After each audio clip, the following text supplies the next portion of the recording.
Tá ao vivo agora, estamos ao vivo. Está entrando no ar o Barulho das Gerais, um podcast sobre temas polêmicos com debates dinâmicos sobre aspectos jurídicos e políticos que fazem barulho nas nossas mentes. Somos um time de advogados independentes com pensamentos diversos sobre cidadania, política e direito, sempre com sotaque mineirês.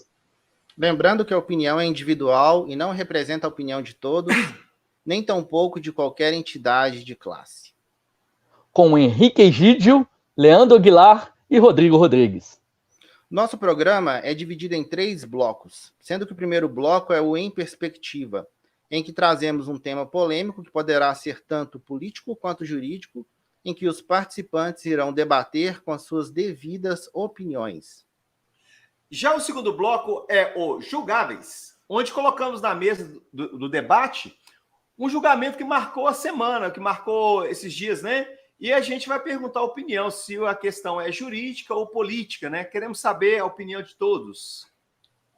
E no último bloco, iremos apresentar uma dica cultural, com filmes, livros ou série, ou qualquer acontecimento do mundo cultural. Sem mais delongas, vamos para o nosso primeiro bloco. Em perspectiva. Só um detalhe, Rodrigo. Vou pedir para o pessoal aqui, inscreva no canal, que a gente precisa do pessoal para poder que esses vídeos gerem mais engajamento. Clica aqui no sininho aqui, entendeu? E siga a gente aí. Vai lá. Em perspectiva. Tema de hoje é Projeto de Lei Brasileira de Liberdade, Responsabilidade, Transparência na Internet, conhecida como PL das Fake News. O projeto de lei, que prevê medidas para o combate à desinformação nas redes sociais e regra para a atuação e responsabilização das Big Techs no Brasil, está prestes a ser votado pela Câmara dos Deputados em Brasília. Com a promessa de barrar a propagação de notícias falsas na internet, já está em discussão há 3 anos. O projeto ganhou força recentemente, após os ataques criminosos de apoiadores do ex-presidente Bolsonaro em 8 de janeiro de 2023, e os ataques às escolas de São Paulo e Blumenau. A discussão do projeto tem gerado grande mobilização dos deputados e líderes dos partidos para a formação de blocos e conseguir votos para aprovação ou barrar a proposta. O projeto, originalmente, foi proposto pelo senador Alessandro Vieira, do PSDB do Ceará, e aprovado pelo Senado Federal em 2020. Após modificação, foram incorporadas pelo relator do projeto na Câmara, o deputado Orlando Silva, do PCdoB, de São Paulo. A discussão tomou proporções, até o momento, inimagináveis, com o envolvimento do Poder Executivo, dando declarações a favor, e a mobilização das Big Techs, que se pronunciaram tentando manipular a opinião pública, com a utilização de algoritmos de suas plataformas, e com isso, uma provável intervenção da Polícia Federal e do Supremo Tribunal Federal se fez necessária. Se aprovado pela Câmara dos Deputados, o texto voltará ao Senado para avaliar as mudanças e depois para assinatura, sanção do presidente. Fonte é o site DW Brasil. E aí, doutores? O que esse fato pode afetar nosso dia a dia? Isto é um fato político ou um fato jurídico? Ou é apenas mais um entre tantos assuntos políticos manipulados pelos partidos para causar barulho junto à população e à mídia brasileira? Pode começar, Henrique? Pode sim. Então, eu vejo isso somente como um fato político. Uma pauta que foi colocada. Nós somos pautados. Existe um sistema das mídias que chama Agenda Setting, que é uma agenda que eles pautam determinados assuntos para poder gerar polêmica, para poder gerar gerar engajamento, né? E aí as grandes empresas, Big Techs, elas pautaram isso. Elas fizeram essa pauta. Por quê? Porque elas não acham interessante, não é interessante para elas ser tolhidas. As leis todas as empresas, quanto menos lei tiver, entendeu, no Estado para poder tolher, criar limites, para elas melhor. Então, seria mais uma lei que ia criar um limite para essas empresas. E essas empresas estão achando que seria uma forma de censura. Uma forma de censura. Tanto que divulgaram como se fosse forma de censura, mas não é. Inclusive porque as empresas que são jornalísticas, elas não iam ter problema nenhum, porque elas exprimem as opiniões dela da forma como elas quiserem e vão publicar da forma que elas quiserem. Não tem problema nenhum. Vão pagar, responder pelos crimes que cometerem, entendeu? Mas elas não estão entrando nesse sistema. O que ia entrar é justamente as empresas que não são empresa jornalística. Por exemplo, o Google. O Google não é empresa jornalística.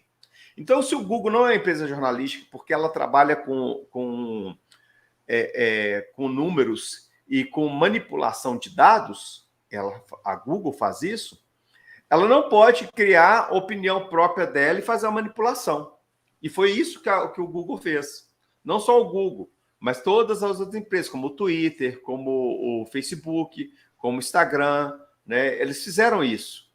Eles fizeram os algoritmos, eles colocaram os algoritmos de uma forma tal para poder manipular a população e a opinião popular.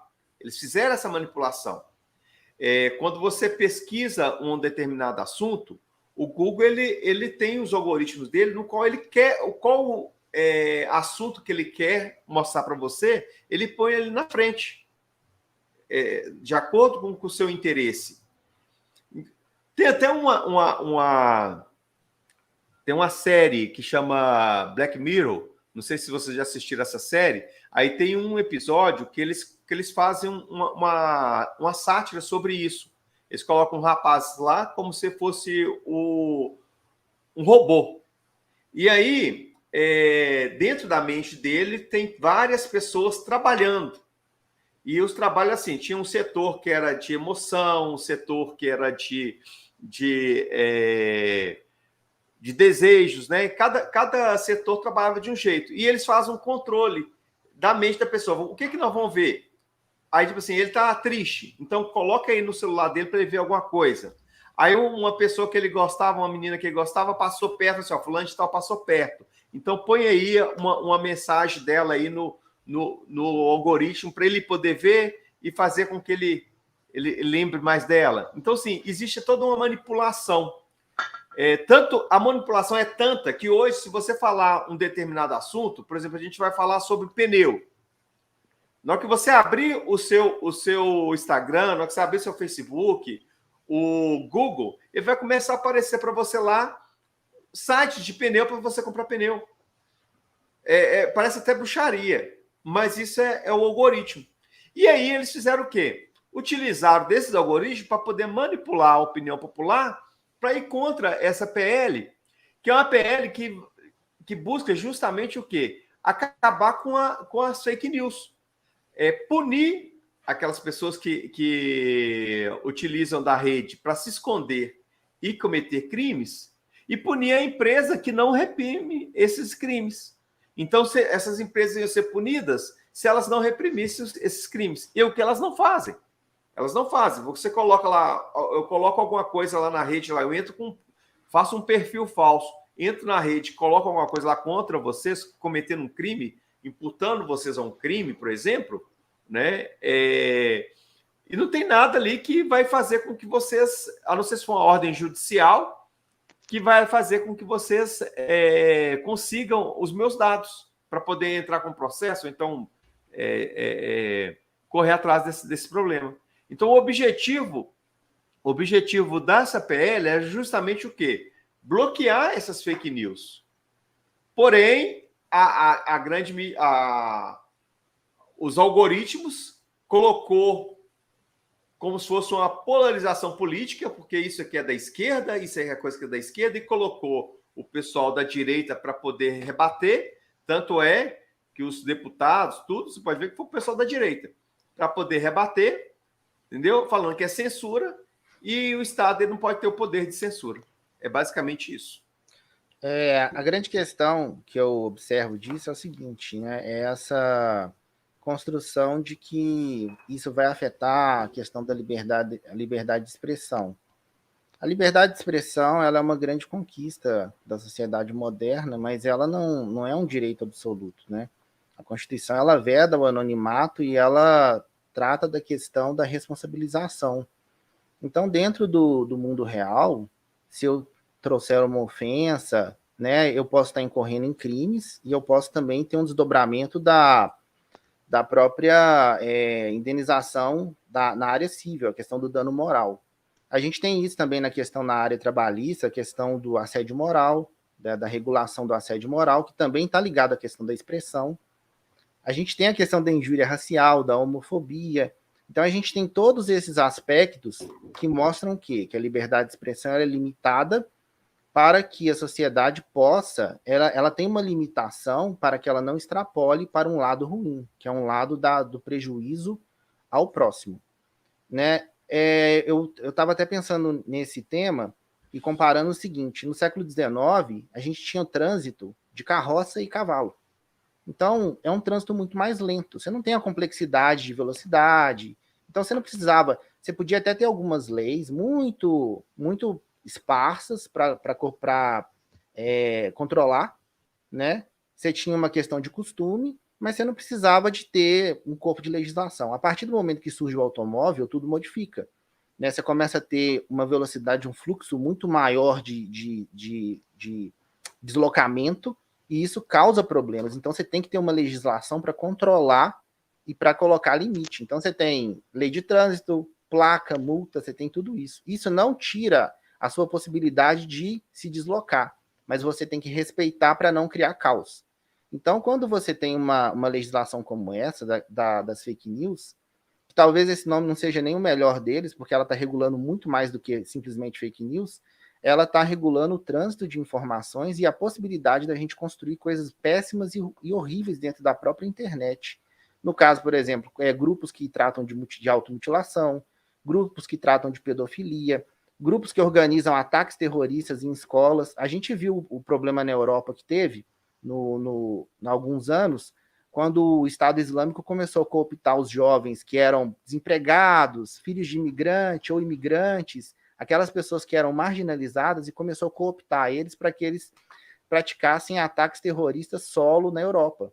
E isso tudo o quê? Através de grupos na internet, grupos de conversa para poder fazer isso. Então, assim, na Europa, eles já estão fazendo uma regulação muito mais rígida que no Brasil, na Alemanha, na Europa inteira. E aí, o que acontece? As Big Techs, elas não querem que isso venha para cá, porque vai dar trabalho, vai fazer com que eles tenham gastos, e o pior, eles não vão poder impulsionar qualquer tipo de conteúdo. Porque quanto pior o conteúdo, mais lucro eles têm, mais as redes sociais ficam agitadas e mais eles podem impulsionar a mídia e a publicidade. Sem falar também que você tendo anonimato, eu posso ir lá, se eu tiver dinheiro, aí de repente eu sou seu inimigo, sou inimigo do Leandro e do Rodrigo. Eu tenho muita grana, eu vou impulsionar a publicidade para destruir a reputação deles. Então, se você tiver uma regulação, tudo isso vai ficar limitado. Então, eu acho que essa questão de ideológica, direita, esquerda, essa coisa que está no Brasil, que é muito ruim, porque a gente não consegue discutir mais nada, né? Tudo acaba nisso. Se você... tipo torcida de futebol, Galocura e Máfia Azul. Infelizmente, a gente está nessa questão. Né? Então, assim, a gente precisa ultrapassar esses limites para evitar que surja no futuro, né? Por exemplo, os grupos de antivacina surgiram numa época e se fortaleceram nos anos 2000, quando a internet ainda estava iniciando, incipiente. Quer dizer, no futuro a gente pode surgir vários outros grupos novos contra medicações e contra coisas sérias. Por exemplo, vamos imaginar um grupo que seja contra tratamento de diabetes. Hoje, um grupo desse não vai ter força, mas daqui 15 anos, daqui 10 anos, eles vão ter. E aí vários pais não vão tratar os seus filhos por causa de grupos de desinformação. Então não é uma questão só de Bolsonaro e Lula, é uma questão que é muito mais drástica e que afeta as nossas vidas, as nossas famílias e a segurança dos nossos filhos também. O que vocês acham? Olha, estava até pensando sobre isso e eu andei consultando o que alguns especialistas em internet e sobre esse assunto têm falado, e uma das grandes dificuldades que eles colocam é sobre a efetividade dessa lei, né? E aí, eu acho que nós não citamos o número da lei, né? É um projeto de lei que chama número 2630 de 2020. E aí, o que acontece? O grande problema que tem se apresentado é com relação à efetividade das medidas da proposta. O que adianta você ter uma legislação tão complexa, né? Uma legislação moderna, que ela é moderna, sim. Se eu não me engano, foi numa conversa nossa, né, Henrique? Que surgiu que ela é inspirada numa legislação alemã, né, recente também. Sim. Mas o que acontece? Como que nós vamos fazer para que sejam efetivadas as medidas propostas nesse projeto de lei? Como que nós vamos conseguir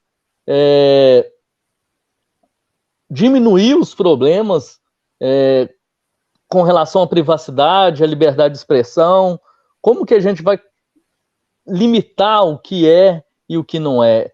Este eu acho que é o grande ponto, assim, e é muito grave, a gente sabe que é muito grave as mentiras que têm sido disseminadas por essas plataformas, permitidas, né, por essas plataformas, e até disseminadas, né, como foi o caso do que o Google fez na última semana contra o projeto de lei, né?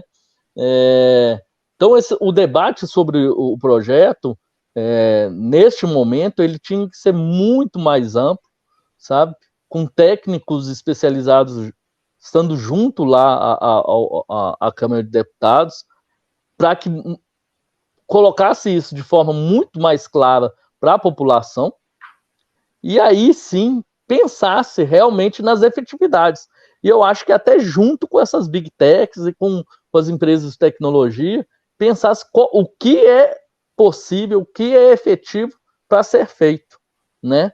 Que neste momento, o que mais tem me preocupado é a efetividade da aprovação dessa lei.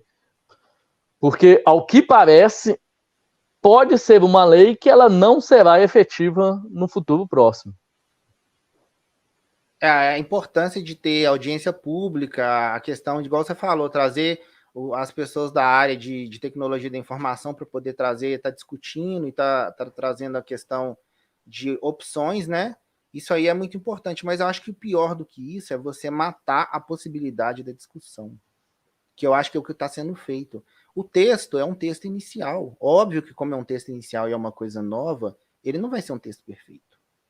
Ele vai ser um texto que precisa de muito trabalho em cima dele e precisa de discutir os pontos mesmo, igual você falou. Tem pontos que ficam em aberto. Quem que vai regular? Qual que vai ser o órgão? Vai ser... A gente vai ter uma agência reguladora nova? A gente vai cortaram isso do texto, né? Cortaram isso do texto. Então é necessário uma criação da comissão, de uma comissão de estudos, né? De não somente de parlamentares, mas da própria sociedade civil, para poder debater esse tema com mais profundidade, igual quando a gente vai criar um código novo, né? Igual foi o CPC, que ficou anos debatendo, discutindo, a gente vai criar essa regulamentação de forma mais aprofundada. Porque, igual o Henrique falou aí, que realmente não é somente essa questão da polarização direita e esquerda, né? É justamente atos terroristas. Igual teve um tempo atrás, lá na Nova Zelândia, que o cara que era contra um cristão, contra os muçulmanos, ele pegou uma arma e saiu matando as pessoas fazendo uma live. Uma live entrando dentro de uma mesquita e atirando na mesquita em todo mundo, matando as pessoas numa live. esses detalhes, essas coisas que não podem acontecer, justamente porque acaba incentivando.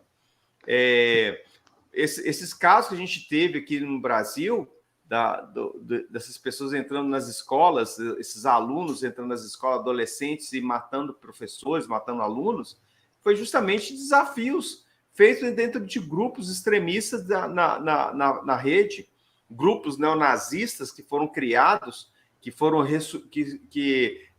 renasceram, né, das cinzas, saíram do esgoto e foram para a internet, porque na internet é mais fácil, né, de eu me ocultar. E aí foram criando grupos neonazistas, criando células. Nós estamos essa semana teve lá nos Estados Unidos, aí já na rua, o pessoal fazendo protestos nazistas, ao ponto que chegamos de voltar esse povo com ideais racistas, ideais de morte, né, de eugenia, de embranquecimento da população. Assim, voltamos ao extremo, estamos voltando à Idade Média, estamos voltando ao tempo, justamente por causa dessa possibilidade que as redes sociais nos dá de camuflar e de se esconder atrás de um perfil falso. Não, e aí tem uma confusão, né? Que é a questão a liberdade de expressão nos Estados Unidos é muito mais aberta que no Brasil, né? Então a gente pode fundar um partido nazista lá, a gente pode fazer esse tipo de passeata. Aqui no Brasil a gente tem uma limitação quanto a isso, né? De criminalizar esses tipos de grupo, e a gente precisa realmente de ter esse controle para que porque a internet hoje ela está um mundo anárquico. Na verdade, o que acontece? O pessoal tem, né? Vamos usar a própria fala dos grupos que estão se opondo ao projeto para poder dar uma chacoalhada. Se os grupos que estão criticando o projeto são a favor da família, da sociedade, por que eles são a favor da anarquia? Porque o que tem na internet hoje é anarquia. O que é anarquia? Eu posso fazer o que eu quiser. Não tem responsabilidade. O Twitter, aconteceu os ataques das escolas, eles identificaram os grupos lá, umas células, e eu acho que pediram para o Twitter tirar os grupos. O Twitter falou, não vou tirar, não tem lei para me obrigar. Ou seja, é anárquico. Então, quem está defendendo a não regulação está defendendo a anarquia da internet. Ou seja, sem lei e sem regra. Não, e é até interessante falar essa questão sobre a liberdade de expressão, que eu via agora que foi incluído agora no projeto também, como um parlamentar, não consegui ver o nome aqui, se vocês tiverem aí, podem pesquisem rapidinho, que incluiu sobre a liberdade de expressão, colocando imunidade aos parlamentares sobre liberdade de expressão na internet. Aí eu já começo a problematizar. Pensemos, eu tenho um pensamento radical de extremo, por exemplo, sobre o racismo, homofobia, algum dessas temáticas mais problemáticas na atualidade. E aí eu sou um parlamentar e publico algo, difundo lá na minha rede que tem milhões de seguidores. Isso, segundo o artigo que foi incluído, que foi pedido para ser incluído, ele tem imunidade parlamentar e liberdade de expressão para falar isso, para falar o que ele quiser, falar o discurso de ódio, manter o discurso de ódio. O que vai pegar é na ponta. Aí eu difundo aí nos meus grupos, vou difundir nos meus grupos o discurso de ódio, e a hora que chega em mim, no cidadão, pobre cidadão, lá na ponta, eu serei proibido de replicar essas informações postadas pelo parlamentar. Ou seja, ele vai livrar a cara do deputado, do vereador, do prefeito, do governador, do presidente, e punir quem está na ponta, que é a parte mais fraca e que não tem nem conhecimento sobre essa regra, certo? Eu estava vendo isso aqui agora. Vocês chegaram a ver aí? Vocês conseguiram? Então, assim, eu vi sobre a questão da imunidade, eu até vi alguns comentários, né, que falando que tem que tomar um cuidado e tem que... Exatamente. Porque tem até um julgado. Até onde chega a imunidade parlamentar? O que eu estou vendo, o Leandro falou muito bem, sobre a questão de que é um fato político, é um barulho político, essa é a nossa temática. No entanto, ela vai acabar sendo judicializada. É perigoso ela ir para o Supremo sobre esses pontos mais polêmicos, né? Até onde vai a imunidade parlamentar, a liberdade de expressão de um parlamentar, né? E aí nós vamos esbarrar nesses limites. Então, vamos para o nosso segundo bloco. Só lembrando aqui que as opiniões, tá, são individuais, elas não refletem a opinião do todo, nem mesmo de uma classe ou de alguma entidade. As opiniões são próprias de cada debatedor. No tema julgáveis, nós temos um tema que é importante, a prescrição na cobrança do ITCD. Os estados têm o prazo de 5 anos para cobrar o ITCMD. Ao final deste prazo é vedada a cobrança do referido imposto. O entendimento para a contagem de prazo na transmissão não informada era que o mesmo se iniciava no ano seguinte do conhecimento do fisco sobre o fato gerador. A decisão foi tomada em análise do recurso repetitivo e permite que cobranças fora desse prazo possam ser extintas. Os recursos especiais 1.841.798 e 1.841.771 foram indicados pelo Tribunal de Justiça de Minas Gerais, TJMG, como representativos da controvérsia, cadastrada como tema 1048. Os processos foram relatados pelo ministro Benedito Gonçalves. No processo, os estados alegavam que o prazo deveria ser de 10 anos por conta das dificuldades para doações sem a declaração do contribuinte no imposto de renda. Os contribuintes, por sua vez, sustentavam que o prazo deveria ser o previsto no artigo 173, inciso 1 do Código Tributário Nacional. Com a decisão do STJ, o crédito tributário expira em 5 anos, que são contados a partir do primeiro dia do exercício seguinte àquele em que o lançamento poderia ter sido efetuado. A nossa fonte é do site Conjur. E aí, doutores? A decisão traz barulhos políticos aos cofres públicos do Estado? Ou as implicações jurídicas deixaram de lado os barulhos políticos? Então, exatamente. Pode começar a falar? Pode. Ah, tá. Beleza, então. O artigo 173 do Código Tributário Nacional, ele fala o seguinte: o direito de a Fazenda Pública constituir o crédito tributário extingue-se após 5 anos contados do primeiro Leandro, dia... Oi. Eu posso te interromper só um minutinho? Pode.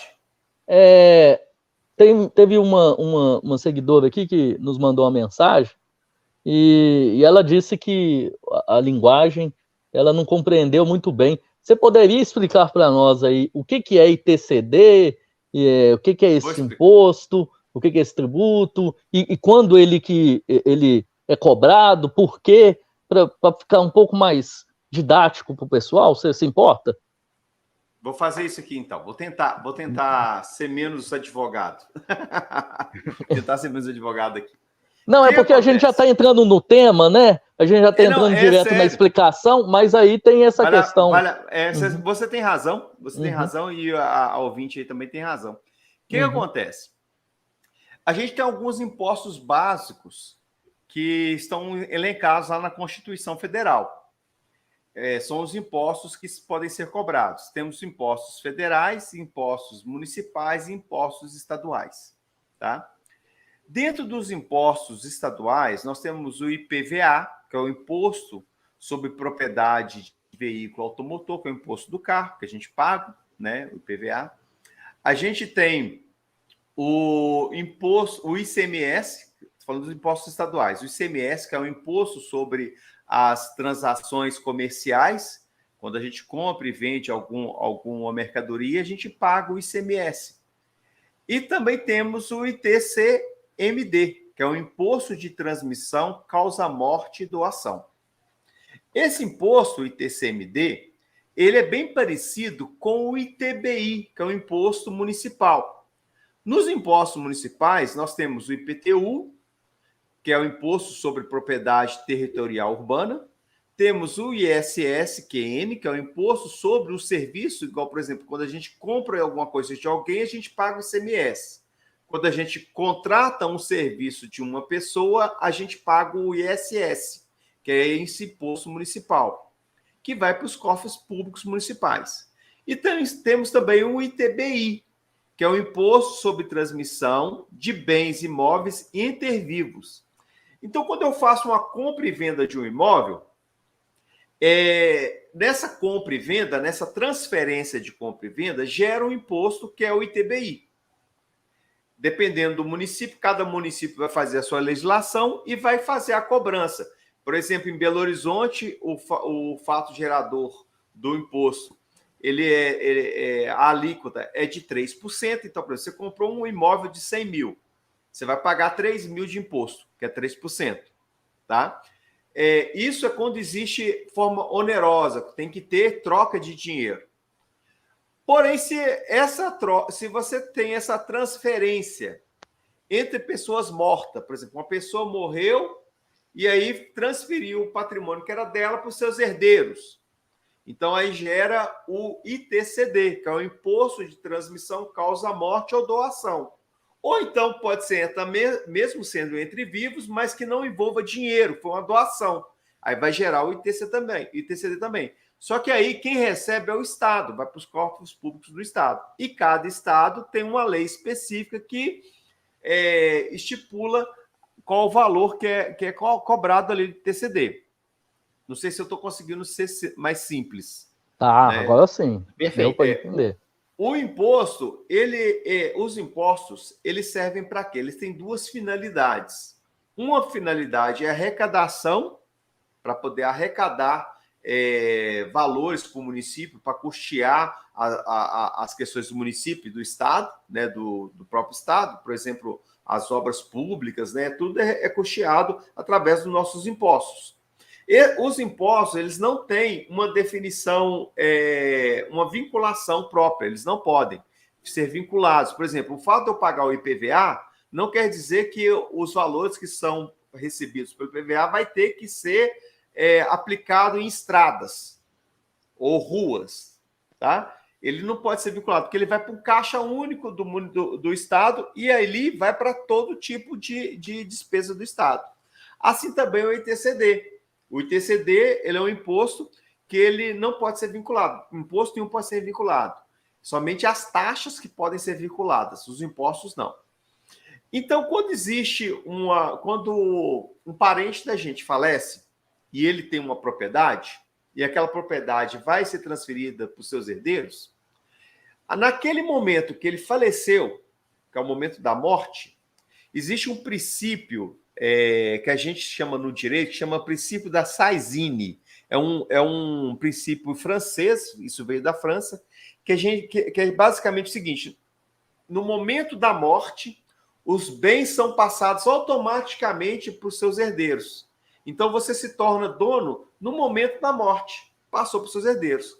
E ali, naquele momento da morte, é onde que é o fato gerador, porque houve a transmissão naquele momento, que houve o fato gerador do imposto, que é o ITCD. É esse momento que gera o fato gerador. Que é aí que entra a discussão sobre a questão do imposto. Quando é que a gente paga ou não o imposto? Até quando que o Estado pode cobrar o imposto da gente? Justamente, porque tudo na vida existe um prazo. O direito ele não socorre aos que dormem. Existe uma máxima, né? O direito não socorre aos que dormem. Para tudo existe um prazo.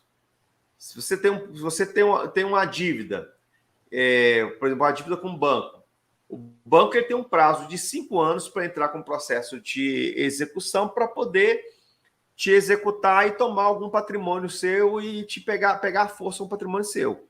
Passou desses 5 anos, ele vai prescrever o direito dele. A dívida vai continuar, porque é uma prescrição, porém, ele não tem mais força de execução. Então, o banco não pode mais executar e tomar algum patrimônio seu. Ele somente pode cobrar. Isso chama prescrição. Existe um outro tema que é a decadência. A decadência é a perda do próprio direito. Então, quando a lei ela fala que é decadência e não prescrição, a dívida ela extingue, é extinguida a dívida, é como se ela nunca tivesse existido. Então, o Estado ele tem um prazo de 5 anos para poder fazer essa cobrança do ITCD. E de acordo com o artigo 173 do CTN, que é o Código Tributário Nacional, isso vale para todo o Brasil, tá? Que é nacional, o Estado ele só pode cobrar até 5 anos a partir do primeiro dia do exercício seguinte àquele em que o lançamento poderia ter sido efetuado. Então, se o fato gerador é a morte, por exemplo, a pessoa morreu no dia 10 de outubro. Então, o primeiro dia do ano seguinte ao lançamento, porque o lançamento poderia ser feito ali naquele momento, vai ser dia 1º de janeiro do ano seguinte. Então, por exemplo, a pessoa faleceu em outubro de 2022. Então, o fato gerador, a decadência começa a contar 1º de janeiro de 2023. Então, o Estado ele tem até 31 de dezembro de 2028 para poder fazer essa cobrança judicialmente, fazer execução, ir lá e tomar seu patrimônio, entrar com a execução fiscal, fazer bloqueio na sua conta, tomar seu carro, né? O Estado ele tem até dezembro de 2028 para poder fazer isso. Janeiro de 2029, houve a decadência do direito do Estado. Então, o Estado não tem mais o que receber. A partir daquele momento, o Estado não pode mais cobrar de você aquilo ali. Qual que é a grande discussão nisso aí? Por que gerou, inclusive, uma decisão judicial no STJ, discutiu isso lá no STJ, sobre essa questão? Porque o Estado, ele entende que o fato gerador é do momento que você faz a declaração do imposto. Esse é o entendimento do Estado.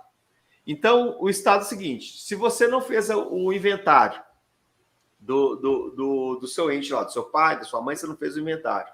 Você demorou lá 20 anos para fazer o inventário. O Estado entende que o momento que você fez a declaração do imposto, 20 anos depois, é daquele momento que começa a contar os 5 anos. Esse é o entendimento, que ele alega que ele tomou conhecimento da morte naquele momento. Entretanto, hoje, com os meios de comunicação que a gente tem, essa alegação do Estado, ela se torna inócua. Porque quando a pessoa falece, é feito a certidão de óbito da pessoa, e naquele mesmo momento, se a pessoa recebe INSS, é bloqueado. Se a pessoa tem conta bancária, é bloqueado. Tudo é bloqueado naquele momento por causa da informação que é gerada automático dentro do sistema dos cartórios. Então, o Estado ele não pode utilizar isso como argumento, porque no momento da morte é o momento do fato gerador. Então, o Estado ele pode fazer o lançamento naquele momento ali, ele não precisa esperar a gente fazer a declaração, porque ele pode fazer de ofício, a lei autoriza o Estado a fazer de ofício o lançamento, ele faz o lançamento, e ele tem um prazo de 5 anos para poder cobrar. Se ele não cobrou, bal. O que os senhores acham disso? É interessante o seguinte, que o Estado ainda tem 1 ano ainda de assim, como se fosse um espaço vácuo, né? Porque depois de 1 ano é que começa a contar os 5. Então, o Estado ainda vai ter 1 ano ainda para tomar o conhecimento ainda da morte da pessoa, para poder tomar todos, e depois ainda mais 5. Né? Então, assim, na verdade, não é 1 ano, não. Na verdade, não é 1 ano, não. Ele teria 1 ano se a pessoa falecer dia 1º de janeiro. Né? Ele tem aquele ano que a pessoa faleceu para poder fazer o lançamento. Porque fala do primeiro, porque a lei ela fala o seguinte, ela fala opa, eu perdi aqui, peraí. Ela fala o seguinte, do primeiro dia do exercício seguinte àquele em que o lançamento poderia ter sido efetuado. Como o lançamento poderia ter sido efetuado um dia depois da morte, porque pode lançar de ofício, Sim. né? Então, se a pessoa morreu em 2023, o primeiro dia do exercício seguinte vai ser 1º de janeiro de 2024. Sim. Então, se a pessoa faleceu, por exemplo, em dezembro, ele só teve 30 dias ali, 1º de dezembro, só teve 30 dias, entendeu? Para poder fazer o lançamento. Se ela falecer em janeiro, aí ela tem um ano inteiro, né? Entendi. E tem esse vácuo aí, essa questão para poder fazer o lançamento. Ah, legal. Interessante. E aí, Rodrigo? Eu vejo aí. Não, eu concordo plenamente com o entendimento do judiciário neste ponto, né? Infelizmente, o Estado terá que criar mecanismos para poder não deixar ter a notícia sobre os falecimentos e ele já tem pelos cartórios, entendeu? Exatamente. Já tem isso. Esses relatórios terão que ser muito bem analisados pelas equipes jurídicas do Estado e da Receita, né? Principalmente da Delegacia da Receita Estadual. E aí, essa dinâmica é a de responsabilidade mesmo, é do Estado mesmo. E foi muito acertada a decisão jurídica, né, do tribunal com relação a isso, porque o contribuinte, o herdeiro, ele não tem a obrigação nenhuma de fazer o cálculo, de buscar essas informações para poder realizar o pagamento. Tudo bem, você vai falar, não, os impostos, os tributos, é uma obrigação do contribuinte, mas nós sabemos que o leigo, que a pessoa comum, ela não tem esse conhecimento. Muitas das vezes, ela não sabe nem mesmo, né, sobre o prazo de 30 dias de fazer, de dar entrada no inventário para não pagar multa. Muitos contribuintes, a população não sabe desses detalhes, né? Então, o Estado, ele é que tem que tomar medidas para poder realmente intimar, entrar em contato com as famílias, como dizem, né? Dar o seu jeito para fazer a cobrança. Não acredito que esteja... Hã? Como é que é? O grande problema que eu vejo... Princípio da eficiência, né? Pode concluir. O princípio do quê? Eficiência. Uhum, da administração pública. É uma questão do princípio da eficiência. A administração pública tem que tentar criar os mecanismos, interligar os sistemas para poder ter resposta mais rápida.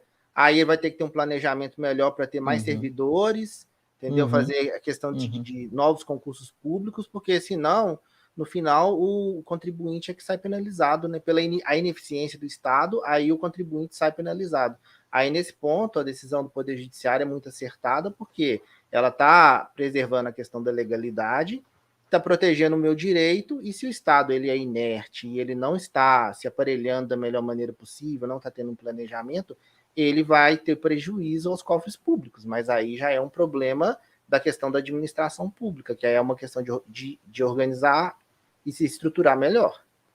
Exatamente. Então, inclusive, é fundamental também, na minha opinião, fundamental que as pessoas, né, que a população, né, fiquem atentas a essa questão dos prazos de cobrança, para que elas possam tomar as medidas necessárias e sobre a eventual prescrição, né, e decadência dos créditos tributários. E aí é uma situação que a população brasileira não tem o costume de fazer, infelizmente, e aí de todas as áreas, né, mas nós vamos falar aqui sobre nós, advogados, é de que as pessoas não têm um contato de um advogado de confiança nos momentos de aperto, né? Os momentos de aperto acaba que a população sai desesperada procurando profissionais e aí acabam contratando profissionais que não são tão especializados, tão qualificados para aquele assunto, para aquela temática, mas o que nós temos, né, como população de fazer em qualquer que seja a situação na nossa vida, do campo psicológico, contábil, né, tributário, jurídico, é ter pessoas já estruturadas de confiança para buscarmos apoio e orientação correta para poder tomarmos as medidas mais efetivas para solucionar o nosso problema naquele momento. Né? Então, o que acontece? Eu vejo um outro problema, que é justamente isso aí expõe o Estado, principalmente o Estado de Minas Gerais, expõe as mazelas, a malversação do erário, né, que é justamente a má administração do dinheiro público, quando o Estado ele joga para a população um dever que é dele. Então, ele joga para a população, ó, a responsabilidade é sua de fazer a declaração. E eu vou lá para ver se está certo ou não. Aí você manda para mim e eu vou verificar se está certo ou não. Ele joga para a população um dever que é do próprio Estado. Entretanto, o Estado ele não se aparelha, ele não contrata servidores, ele não tem servidores suficientes para poder fazer essa fiscalização. O grande problema que a gente tem hoje é a questão da fiscalização. Discutimos, debatemos semana passada sobre a questão lá da defesa do consumidor, que o problema é justamente o Estado fingir que fiscaliza, mas não fiscaliza. E aí ele vai para dentro dos impostos e também é a mesma coisa. O Estado ele não tem fiscal suficiente para poder fazer a fiscalização. O número de fiscais é muito pouco. Tanto é que em Minas Gerais, nós precisamos, a OAB de Minas precisou entrar precisou fazer um acordo com o governo estadual, e aí foi criado um decreto-lei para poder dar vazão nas declarações de imposto de TCD que eram lançadas. Porque a gente fazia um lançamento do imposto, a gente fazia a declaração do imposto. Essa declaração ela é feita justamente para poder fazer o lançamento, que é justamente onde que o dinheiro vai entrar para o Estado. Só que estava demorando na faixa de até 1 ano ou mais para poder fazer, para o Estado fazer a avaliação, porque o Estado faz a avaliação, o fiscal faz a avaliação daquela declaração que você fez. E aí, nós temos um prazo para poder recolher o imposto, e o prazo é de 180 dias. Então, se você não recolhe dentro dos 180 dias, você paga multa. E aí, a maioria da população estava pagando multa por ineficiência do Estado, que ele demorava mais de 1 ano para poder te entregar, fazer a avaliação. E aí a gente pagava multa por causa daquilo ali, porque quando eles geravam o imposto, o DAI, para a gente fazer o pagamento, já vinha com a multa, porque passou dos 180 dias. E aí a OAB ela foi até o governador, conversou com o governador, fez reuniões com o secretário de Fazenda Pública, justamente para quê? Para criar um mecanismo para solucionar esse problema. Porque o Estado não faz concurso público há quase 20 anos. E nesses 20 anos, as pessoas aposentam e morrem, né? As pessoas saem do emprego, não quer trabalhar mais aquilo ali, quer mudar, sai do cargo, e os cargos vão ficando vagos. E ali vai ficando aquele número reduzido de servidores para poder fazer todo o serviço do Estado. O Estado há 20 anos é um, o Estado agora é outro. O Estado há 20 anos tinha um tamanho, agora é outro tamanho. E a gente não pode pegar os mesmos servidores que estavam há 20 anos e colocar para poder fazer o que acontece hoje. E hoje é bem menor do que há 20 anos. Bem menor do que há 20 anos. Então, o fato de não ter esses servidores fazia com que os servidores que eram responsáveis por essa área ficavam exacerbados de serviço, não tinha condições, estavam muito cheios, lotados de serviço, e demorava esse tempo todo. Agora, como é que é feito? Existe um decreto, e esse decreto fala o seguinte: o Estado tem 90 dias para poder fazer a avaliação. Você faz a declaração do imposto de TCD, joga no sistema do CIARE, e aí o Estado tem 90 dias para fazer a declaração, para poder fazer a avaliação. Se naqueles 90 dias o Estado não fez, automaticamente vai valer o valor que você colocou lá. Então, se você colocou lá que o imóvel vale 100 mil, tá? Ele vai valer 100 mil. Então, o imposto vai ser sobre os 100 mil. Em Minas Gerais, o imposto, a alíquota, ela é de 5%. Se ele vale 100 mil, então vai ser 5 mil reais que vai ser o imposto. Entretanto, se na hora da avaliação o valor de mercado de vez 100 mil, ele for 1 milhão, o imposto seria de 50 mil reais. o Estado está tomando prejuízo de R$45 mil. Esse é o prejuízo do Estado. Então, o Estado ele tem que ficar alerta para isso, para quê? Não gerar problemas nos cofres públicos. Por mais que a população, muita gente é contra em pagar imposto, pelo contrário, é correto pagar imposto justo, que seja justo e que seja de forma correta. Se todo mundo paga de forma correta, todo mundo sai ganhando. Mas as pessoas têm aquela questão, né? Aí você vai para o político roubar, que não sei o que roubar, aquela balela toda que falam. Entretanto, a gente precisa ter consciência que os impostos são necessários, justamente porque nós não temos não temos muita compaixão com o próximo, né? Constitucional, então,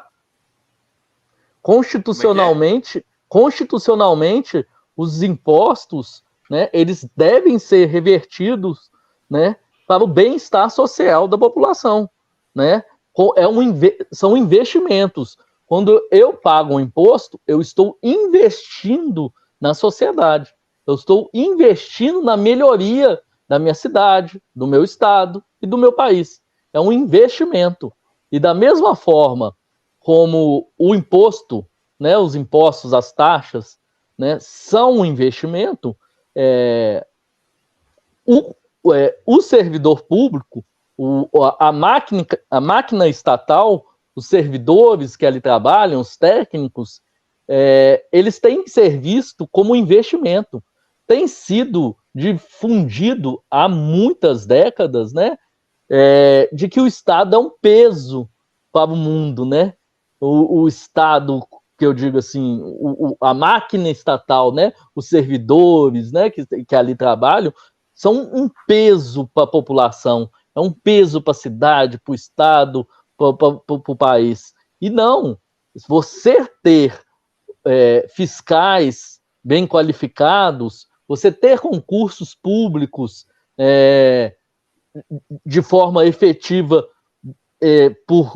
de forma periódica, é um investimento que o Estado está fazendo, que o Brasil, que a população está fazendo, para melhoria do mecanismo do Estado, para que o Estado Democrático de Direito possa continuar gerando mais benefícios para a população. Então, deve ser abandonada essa teoria liberal e pensar que o pagamento de impostos, o número de servidores, a estrutura do Estado, da máquina estatal, ela tem que ser pensada como investimento. É um investimento de melhoria, né? A questão da eficiência, né, do Estado funcionar, porque se a gente não tiver um sistema que funcione bem na questão da arrecadação, de não ter perda de recurso público, para que a gente, né, possa recolher isso no momento correto, a gente vai ter problema de prestação de serviço ruim. Né? Aí a gente vai ter sempre a reclamação, né? Saúde que não funciona, escola que não funciona. Agora, um outro ponto que eu gostaria de falar, assim, só para fechar o raciocínio, que as pessoas têm que lembrar, olhando para o lado do consumidor, do cidadão, é a questão da advocacia preventiva. Porque muitas vezes, por exemplo, quando a gente fica doente, a gente procura um médico. Né? Quando a gente tem uma dor, a gente vai procurar um especialista. E as pessoas não têm o hábito, muitas vezes, de procurar um advogado, um especialista, e realmente ir lá e pagar por uma consultoria que economizaria muito dinheiro. Porque, às vezes, você não vai praticar um ato e não sabe que tem que praticar um ato porque você não tem conhecimento.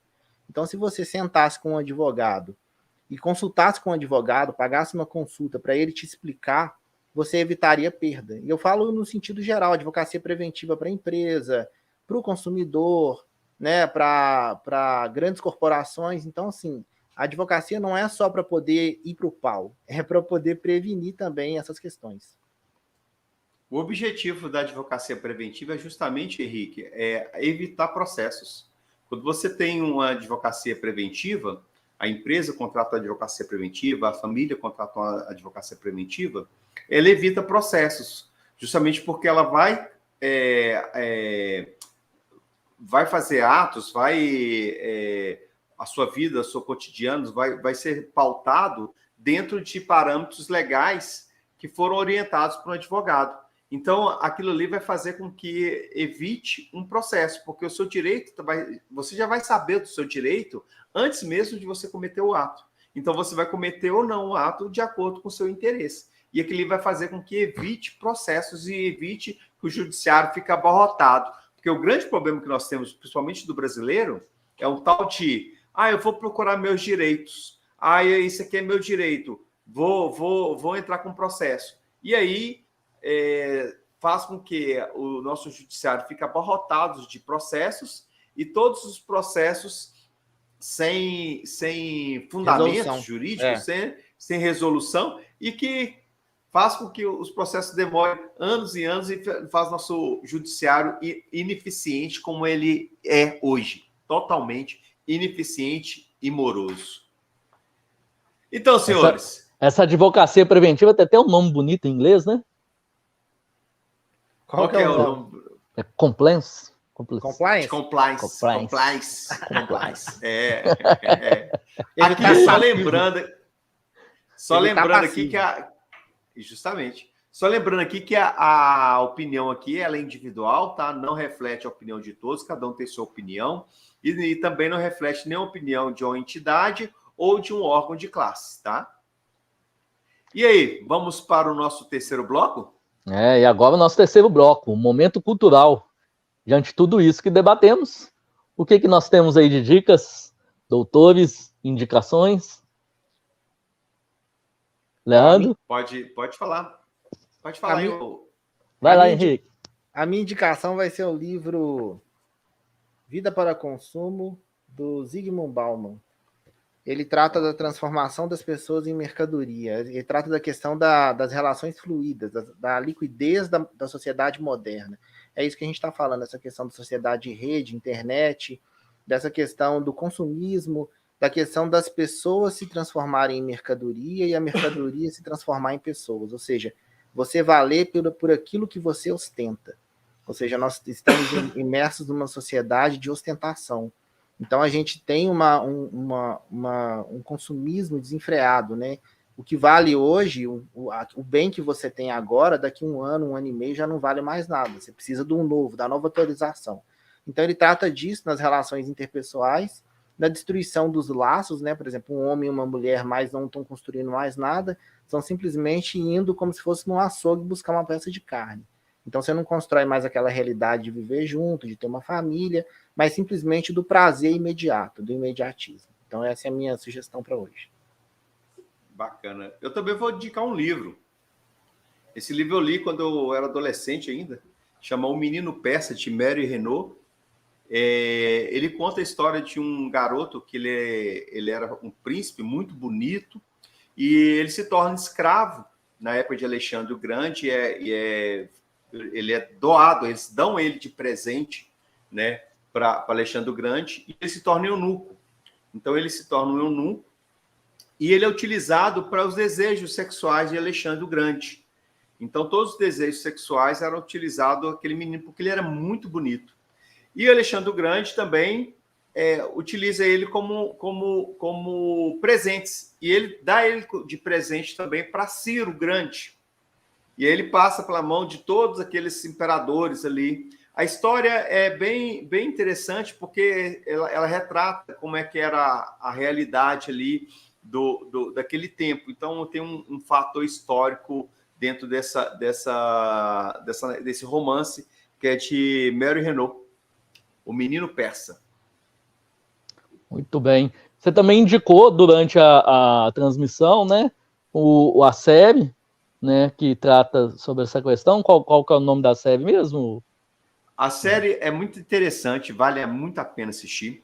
Ela chama Black Mirror, está no Netflix. Ela tem, se não me engano, são 4 temporadas. Cada capítulo, ela aborda um tema diferente, então você pode assistir de trás para frente, não tem sequência.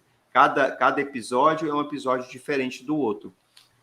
São atores diferentes, pessoas diferentes, mas a temática sempre é de um futuro próximo, falando das redes sociais, né? Falando da tecnologia, da informática que a gente tem hoje. Então, por exemplo, tem um caso, tem esse caso que eu falei aí do rapaz, que ele é tido como um robô, né? Mas é o que eles fazem com a gente, é o que as redes sociais fazem com a gente. E tem outros casos, igual, por exemplo, tem um episódio lá, se não me engano, é o 3º da 2ª temporada. Ele fala justamente sobre a questão dos likes, que as pessoas só conseguem comprar, conviver de acordo com o número de likes que ela tem. Então, se você tem... E aí as pessoas conseguem ver nas outras pessoas, através da tecnologia, qual que é a classificação da pessoa. Então, por exemplo, eu consigo ver em vocês qual que é a sua classificação. E você consegue comprar as coisas, você consegue morar em determinado bairro de acordo com a sua classificação. E as pessoas começam a fazer de tudo para poder ganhar likes.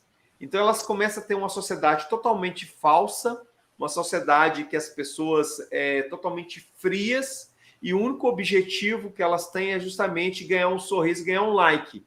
Se ela não ganhar o like, ela não consegue nada. Aí a história acontece várias coisas com uma pessoa que desiste daquilo tudo ali e mostra realmente o que é a realidade, e é muito interessante. Chama Black Mirror, é uma série muito boa, uma série inglesa muito boa, tá? Que tem 4 temporadas e, se eu não me engano, são 5 episódios de cada temporada. Muito, muito bacana, vale a pena assistir. É pesado porque eu falo assim, põe a gente para poder pensar realmente na nossa sociedade atual. Uhum, exatamente. Eu vou indicar hoje um livro, e é um manifesto também que eu deixo aqui, de indignação pelo que ocorreu e está ocorrendo com este autor. O livro dele foi indicado como um livro didático, eu acho que, se eu não me engano, lá no Sul, e aí foi cortado, censurado, e ele está sendo execrado na internet neste momento por conta deste livro e por conta da sua obra. E eu quero aqui deixar aqui a indicação. Eu receberia as piores notícias dos seus lindos lábios, de um autor chamado Marçal Aquino, sabe? Marçal Aquino fez parte da juventude de muitas pessoas que eu acho que nos seguem, que nos assistem. Ele tem livros publicados naquela coleção Vagalume. O mais famoso, se eu não me engano, dele naquela coleção Vagalume Os Meninos da Rua 15. E aí, este livro do Marçal Aquino, que foi o censurado essa semana passada, nesses últimos dias, eu deixo aqui a minha indignação a este grande autor da literatura brasileira, Marçal Aquino. Não vou falar sobre a história, é uma história muito bonita, mas eu não quero falar sobre a história, vocês vão ler, procurem a sinopse dele e depois vocês nos falem. E vou deixar também uma indicação de um disco. Hoje aqui um rap, MV Bill. Depois eu vou indicar também um livro dele, mas hoje é um disco, que é um clássico dele, que é Traficando Informação. É um disco muito importante para o rap brasileiro. Tem letras muito fortes para aquele momento, inclusive, que foi feito. MV Bill, na época, foi acusado de compactuar com o tráfico, mas, na verdade, o que o MV Bill fez foi retratar de forma muito explícita o que acontecia nas comunidades, nas favelas lá onde ele surgiu. MV Bill, Traficando Informação. É isso.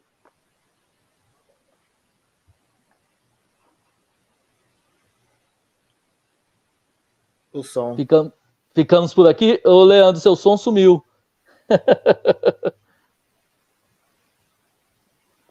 Então ficamos por aqui. Eu bloqueei meu som aqui. Aqui, gente, pessoal, esqueça não, segue a gente aí, clica aí nesse sininho aí, entendeu? Deixa importante. Like aí, faz comentários, tá? Comenta aí pra gente aí, tá bom? E semana que vem a gente tá aqui de novo. Uhum. Aquele abraço, senhores. Até mais. É isso aí. Até mais. Até mais. Tchau, tchau. Tchau, tchau. Tchau. Encerrar a transmissão.